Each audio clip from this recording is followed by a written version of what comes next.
Hello guys, in this demo I will show you how we use CircleCI to deploy applications from GitHub to different Amazon environments, how we set up continuous integration to run a LinkedIn test, trigger different pipelines and end-to-end tests. All our build takes a few minutes, so stay connected and I will show you how we use CircleCI. So guys, here is our CircleCI pipeline where we run our production deployment. As you see, it contains a few stages and many things are done in parallel.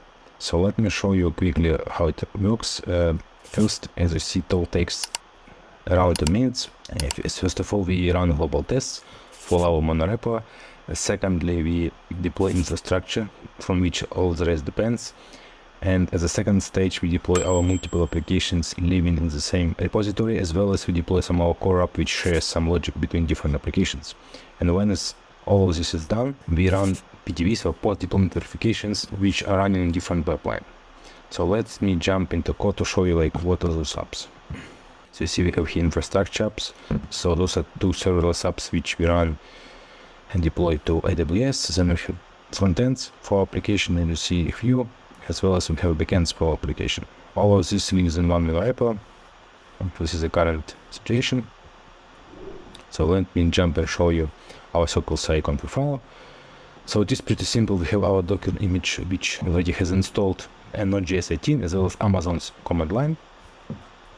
Then we specify and define applications which our monorepo has. Here we have first actually shown like database. For this we use AWS DynamoDB. We have SQS where we deploy different infrastructure objects like queues, authentication services and the rest. We have all the core and management applications. They are responsible to process shared logic. Management has some management functionality and also exposes some APIs, whereas core it only sits behind queues and only processes messages which are encoded by other applications. When all of this is deployed, or mostly when they first are deployed, then applications which you currently have 6 in this repo, they are kicking, and each application contains backend and frontend and backend. Here we have a few of our workflow settings, but more or less we call it feature workflow. It includes all branches except master and release, so they are ignored. Then we have our development workflow, which includes only master, and then we have a production workflow, which includes release branch. As you see, all of them use different context. Via context pass different parameters. So we have global context, and then we have personal context, where provide our developer team with opportunity to deploy to their personal environment in AWS, to their personal account. And then we have development, which includes context apps dev, and we have production, which includes, of course, highly confidential information to production. Basically, where is our production account? With workflows, as you see here, we use matrix deployment. So for each application, we kick off deployment in parallel. So we have infrastructure, we have cores, we here define what that depends on. So for example, we cannot deploy core before infrastructure is done, as well as test global. So we run our tests, and then all applications, they require infrastructure and test global as well. So it's second step, and the last step, which requires of course core and all apps deployed, is to kick off our post deployment verifications. Workflows are pretty simple. We have our test step, then we have deployed our infrastructure, core and apps, and then we trigger the tests. All those steps are in parallel. And here's an example of a job.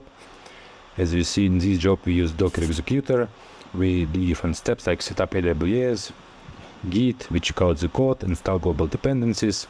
Then of course we basically do linting. This is called check global, and then we do our test to ensure that at least our unit integration tests, which are part of this monorepo, are passing. And if something fails, of course we don't deploy. Here is this other interesting thing. So here a few comments. You can basically how we set up environment. We more or less use CircleCI environment variables to define things. Here's another step which you can see we run the test here.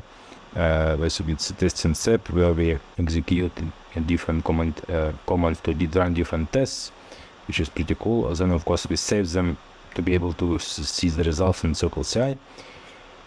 Very interesting step is how we build the apps. As you see, this particular job has few parameters like app type, and environment, and then it kind of has a script. As you see, it's not perfect, it's a work in progress, but at the end we also, after we build the stuff, integrate Sentry, for example, and we upload source maps. to center, which makes application easier to debug and find the issues. And here's the step how we deploy. More or less, we use AWS. At the end, we have a command which uses serverless framework to deploy our functions and dependencies in those. And yet another interesting test, or another interesting step, which is, as you see here, so after everything is deployed, tests are passing, we trigger execution of end-to-end tests, which are done by another CircleCI pipeline. So this is triggered via another step, of course. As you see, it's more or less with the curl to another our pipeline with our CircleCI token, and we pass over some other parameters which that pipeline accepts. As a result, we have a highly parallelized deployment of multiple applications from one repo. It definitely speeds up things, and in 10 minutes all applications are deployed, tested because of this parallelism and clearly marked dependencies. And when something fails, it's clearly visible what fails and why. As a next step, let me show you this post-deployment verification pipeline. So here's our test cloud app. So it's the same pipeline, but it has multiple parameters, and it depends on which parameters you trigger. So we can trigger it for different environments and different groups of applications. So in this particular group, I'm showing you that we trigger parallel execution of multiple internal tests for multiple of our applications, which includes installing them in the host applications, setting up, creating necessary data and test cases, and then using playwright, we basically execute them, install, save the results, and all notify Microsoft Teams in case something fails or succeeds as well. Now let's jump into our single repo, and I will show you how we implement this as well. Here's another CircleCI pipeline which you use to deploy, to run and of course do some tests for our single repo application. So in this case, it is pretty similar. So in parallel, we run and build backend, frontend, we run some unit tests as well. In parallel, we also deploy our application, in this case in Jira 9, and verify that all our integration tests are passed. And all after this is done, we also trigger a huge set of tests, unit tests, integration tests to verify our application. So this one is much simpler. For example, as you see, like verify Jira, we more or less use a particular container as well, but more or less this is the main step. It starts Jira 9, for example, it installs our application, does everything. Last but not least, for example, for tests, as you see, and we run multiple tests in parallel, but because they also like end-to-end tests as well, we run all the front-end tests, we run back-end tests, and many other things. So this is our demo how you use CircleCI with Sentry, with AWS and GitHub. If you have any questions, you need help, please reach out and comment, and don't forget to subscribe as well. Thank you for your attention.